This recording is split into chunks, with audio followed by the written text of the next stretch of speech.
Hi everyone. Ooh, hello. Um, so today I'm going to be talking to you about the Rawoot article that we are looking at for the week after we come back from break. So not just Rawoot, but we're also looking at the Black Sash article on District 6. And I want to discuss essentially the PowerPoint that you'll see on Canvas, just to clarify some of these things that we'll be talking about in terms of those readings.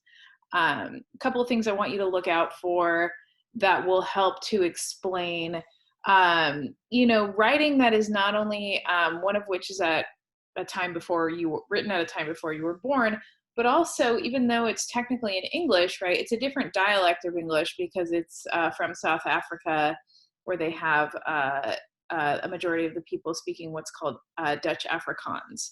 So that has an influence on the way that some of their English is written and pronounced. So like when you watch the video on the BBC from that PowerPoint, the link is in the PowerPoint, you'll notice that. So I just want to make you aware of certain things and draw your attention to certain things, and then I'll explain kind of what some of the discussion means and looks like so that we have an understanding of that. So as my web teaches have kind of started to become, a big chunk of this one is going to be on share screen so that you can see some of these things that I'm talking about, and you can anticipate them when you look at the PowerPoint, when you write your talking to the text, your discussion boards, as you're reading, and all of those things. So, and obviously when you're studying for the midterm. So I'm going to put this on a share screen really quickly, and then I'm going to go to the PowerPoint so that you can see essentially what we are doing. Let me scroll back to the beginning. Okay, so if you go to our class Canvas page, if you go to our class Canvas page, sorry, I gotta pull this down. Again, the two classes will be essentially the same. What you'll see, and I haven't published these yet, but I will be publishing these as soon as I finish this video, because this video will actually go right about here, right before the T4. So the only difference you'll notice on your end when you look at the screen is that right after District 6 and Rawoot PowerPoint will be this WebTeach that you're watching right now. So it's kind of like Inception, right? Like you're watching a video that's not even on the canvas, that you will have already clicked on the canvas to watch. Crazy stuff, I know. But anyway, so what you'll see here is we have the readings, right? The Rawoot reading, the Black Sash reading, then we have the PowerPoint that I'll go over in a moment, then you're talking to the text, the discussion board post, the midterm study guide, and then a practice test. And again, I'm originally recording this video in spring of 2020, so if you're watching this in a course after that, please don't pay attention to any of this because the timing might be different. But for my spring 2020 class, our midterm is not until we get back from break, and this week in spring 2020 is our break week. But I wanted to make sure we had a little bit of extra time to get caught up on the things that we need to get caught up on. So that's why I'm posting this today. It doesn't mean that this is due at the end of break. I wouldn't be so cruel as to ruin your break by assigning work. I'm giving you that extra week in case you want to use your break to start early, but you don't have to.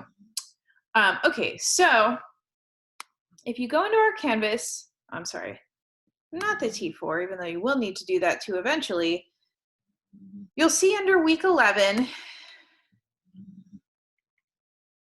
that we have the PowerPoint here. District 6, the Black Sash article, and the Rawoot article. Okay, so you'll see it there for yourselves. I'm going to pull it up on my PowerPoint just because it'll be easier to see this as one big screen. And I'll even make it a slideshow so that we can really kind of see the whole thing. Okay, got it. Slideshow, flip, okay. So if we were in class, this is what you would see on the overhead projector. So again, I create my Canvas to sort of mimic the rhythm of the class that we were in as much as possible. So keep that in mind. So we have the notes on District 6, right? And there's a video because it's a share screen and because YouTube and Hulu and all of these sites are really savvy, I can't show you the video here, but the link is embedded on the PowerPoint. So you'll click on it and it will start playing the video of Hollywood whitewashing. And then the question I have is, this is sort of a review to the previous week of Kincaid and of the discussion of Said and Baba and Spivak that you watched not only in the Christopher Flynn video, but in my WebTeach that I posted last week. So as you're watching this Hollywood whitewashing video, you'll want to answer the following question in your notes. How does this clip reflect notions we studied last week from the post-colonialism definitions on the handout and from the two WebTeaches, meaning the Flynn WebTeach and then mine? So that's nothing that's due, but it's something you'll definitely want to think about, especially in terms of preparing for the midterm. Then we'll move on to more definitions, this time from the Black Sash article on District 6, okay? And if you're not sure what the Black Sash article looks like, I've taken the liberty of just pulling it up, or I'll take the liberty of just pulling it up here so that you have a chance to look at it. I'll go back to our class Canvas page, and it's in a PDF form. It's actually a PDF of an older article. And there's a reason why I want to bring your attention to that.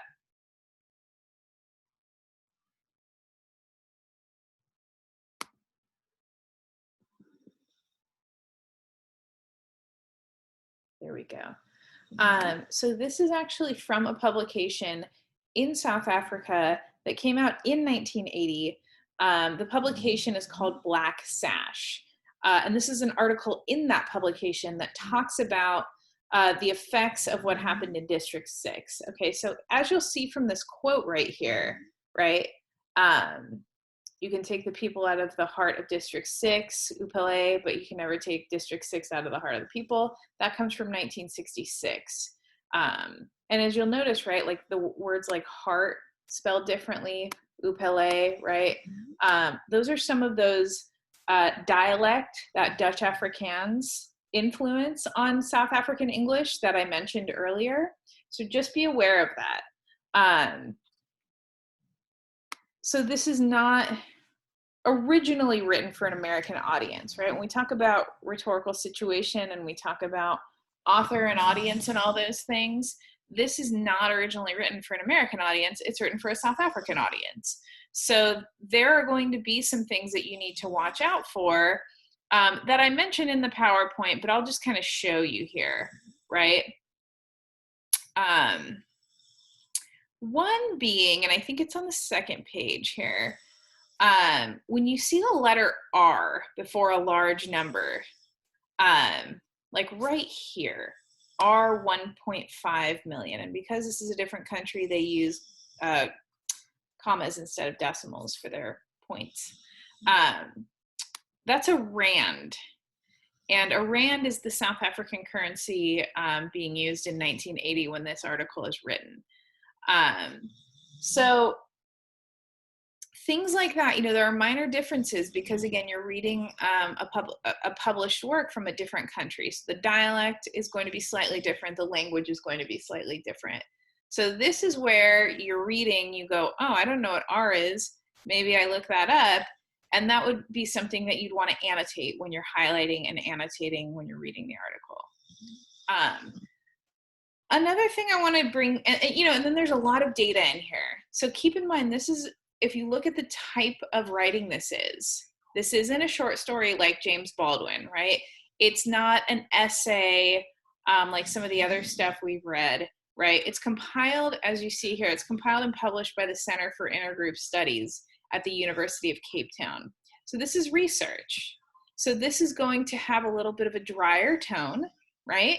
And it's going to have a lot of data, right? A lot of just a sort of listing of fact after fact after fact, and written in kind of journalistic form, right? This kind of looks like a newspaper article. It essentially is, right? So think about those things when you are thinking about this article. You know, the fact that we're not using a lot of appeals to emotion. There's not a lot of, you know, humor or, you know, no, what they would call no appeals to pathos, right? No appeals to emotion in here. I mean, there are, but they're hidden behind a lot of this data. So it's important to know the data so that you kind of see what's going on behind all the data, because there's still an argument being created here. And I don't want to give too much away, but you'll start to notice it, right? Especially the more you understand what's going on. So the black sash, right? Z Svart Serp, that would be that Dutch Afrikaans that we're talking about. It's published in February of 1918, or 1980. So think about that. Think about that date, right? Think about where we are now. It's 2020. So this is 40 years ago that this is written. And if you'll recall, at the top of the article, we have a quote from 1966 that talks about Cape Town and District 6 directly. So this is an issue that has been going on, right, for close to, you know, 55 to 60 years. So keep those dates in mind, because those are important to know. This is what would be called, when we're doing historical research, this is what would be called a primary historical source document, meaning you found this thing that was published at the time the event was going on, and you are conducting research that includes this thing that's published in that moment, okay? So this is primary source material for historical research. So that's the District 6 article. Enjoy reading it. And then I want, you know, and then I kind of gave you some definitions here, like I talked about the RAND, right? This term here, gentrification, this is not mentioned in the article directly, but we can start to think about parallels we're noticing between this contemporary notion of gentrification. Gentrification is probably a term that's only been around for about a decade, right? This contemporary term of gentrification and what we see going on in this article, and then what we see going on in the Rawoot article, which we'll look at in a moment. So you'll want to consider those. And just to give you a little more context, I've posted a second video here from the World Cup about, I would say almost a decade ago now. A World Cup video in which they're in South Africa and they talk about Cape Town. So you can actually see the area that's being discussed, some of the people that are affected by this, the street signs, you know, the map of the layout of the town that we're talking about.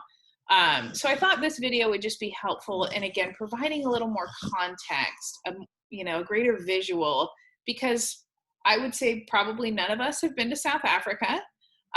So it's nice to have those images that can help us to better understand what's going on in the text, right? And it's gonna, again, all of this is gonna help you in terms of not just discussing the text, but the midterm as well. So next I've provided a sort of timeline you'll see here that just briefly summarizes the District 6 article. You want to read the whole thing because, again, you need to have an understanding of what exactly is going on. And especially after watching the film, District 9, you know, there's no coincidence that one is District 9, one is District 6. We're looking at how art imitates life, right? And how film can make a metaphor out of certain real life experiences. So look over this summary. And then next, you know, it's not going to be a group discussion. Again, normally if we were in class, it would be a group discussion. It definitely will help facilitate ideas for your discussion board post. But this is a discussion you can think about and either bring to the discussion board, bring to the class Zoom meetings, again, every Wednesday at 3:30, not this Wednesday because we're at spring break, but once we come back, you can bring it there. I highly recommend doing that. So think about some surprising facts you learned about what had been going on in District 6 in 1980. Then think about apartheid from the post-colonialism definitions. And what does District 6 show us about the nature of apartheid? And by that I mean, I'll just say this, or I'll ask this rhetorical question, because this might help in making some of these parallels. The civil rights movement really saw its most stunning achievements in the 1960s, right? Like the crux of the civil rights movement happens in the late 1960s in America. And we have legislation, we have changes in society and culture and all of that. But does racism end in America because of the civil rights movement? And I know the answer to that question is quite an obvious one, right? To most of us, hopefully. But in the same way, we have apartheid in South Africa. And so when we think about the remnants or the vestiges or what's left over from apartheid, right? Not just in terms of, excuse me, the violence that goes on at the time, the horrific oppression that groups of people face at the hands of their colonizers, right? The segregation that goes on, right? That's essentially the meaning of the term apartheid is segregation. But what about the lingering effects, right? What about the sort of systemic or institutional effects, meaning, the stuff that happens at the government level or the economic level that lingers that we don't think about? So think about those things, right? The violence, all those other things I mentioned are incredibly important, but we also have to think about how it lingers, right, into the present day. And then the next question is, clearly, you should be making connections between the film, District 9, and District 6. What happened there? There are similarities, there are differences, so be aware of them. Be aware of them. I can't stress that enough. And then finally, if we see those similarities and differences, and Neil Blomkamp, the director of the film District 9, makes this film as a text, as someone who's creating his own rhetorical situation as a creator of a text, right? A director is a creator of a text. Think about that message, right? If he's the creator of the message, District 9 is the message, we are the audience, or whoever else is the audience. And he has a specific purpose in creating this text as a message, right? What is his purpose? What's he trying to say about apartheid, about post-colonialism, about power? Now that we know this real life information about District 6, that's my dog snoring, by the way. Now that we know this real life information about District 6, how do we look at the film differently? What's Blomkamp saying to us without just saying it, right? Because that would make for a really boring movie, right? Give away the ending right away. So think about those things, right? And then I have one more video for you to watch, and this is important because it's one of the choices for the prompt for the discussion board. And it's a video on redlining. I don't know if any of you have ever watched the show Adam Ruins Everything, but it's a short clip. I think it's like 6 minutes long from Adam Ruins Everything on redlining in America.